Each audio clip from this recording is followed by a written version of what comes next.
First போட்டது வந்து பெண் செடி வீடியோ. இப்போது வந்து ஆண் செடி வீடியோ. ஆண் செடி எப்படின்னு பார்த்தீங்களா, பூவை இதை பாரு முட்டை இதுவும் முட்டை இருக்கும்போது தான் இது வந்து ஒடிச்சு எடுத்துகிட்டு போயிட்டு, இப்போது ஈவினிங் டைம்லேயே ஒடிச்சு வச்சுருவோம். ஒன்றும் ஆகாது. அந்த மகரந்தத்தை அந்த வீரியம் வந்து இருக்கும்.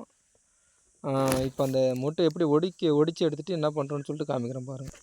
மொட்டு பாருங்கள், நம்ம அவ்வளோ சீக்கிரம் தெரியாது, இருந்தாலும் காமிக்கிறேன் பாருங்கள். நல்லா க்ளோஸ்அப்பில் வச்சு இந்த மாதிரி தான் இருக்கும்.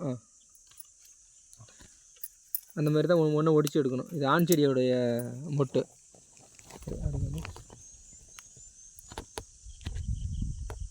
இது ஆண் செடியோடைய மொட்டு. பாரு,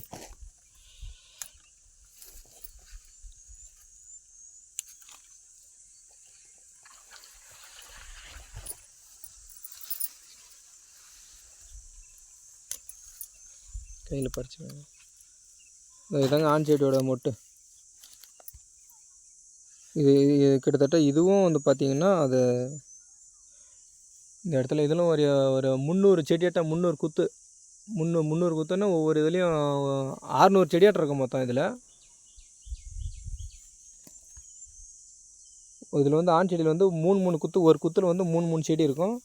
அப்படியே வந்து பார்த்திங்கன்னா 300 குத்துக்கும் அப்படியே எவ்வளோன்னு செடின்னு பார்த்துக்கோங்க. அப்படி இப்படி ஒடிச்சிட்டு தான் நாளைக்கு வந்து இது மகரந்தத்தை சேகரிப்போம் எப்படின்னு சொல்லிவிட்டு, அது இன்றைக்கி ஈவினிங்கு ஒடிச்சு எடுத்துகிட்டு போயிட்டு அதை தண்ணி தெளிச்சிட்டு அதை நம்ம வந்து பார்த்திங்கன்னா நைட்டில் பனியில் வச்சுருவோம். அது அப்படியே அந்த இது இருந்து இன்னும் கொஞ்சம் மலர்ந்து வந்துடும். காலையில் எழுந்திரிச்சு அதை கத்தியால் கட் பண்ணிவிட்டு அது மகரந்தத்தை எப்படி எடுக்கிறேன்னு சொல்லிட்டு காமிக்கிறேன் பாருங்கள். அதெல்லாம் இந்த வீடியோவை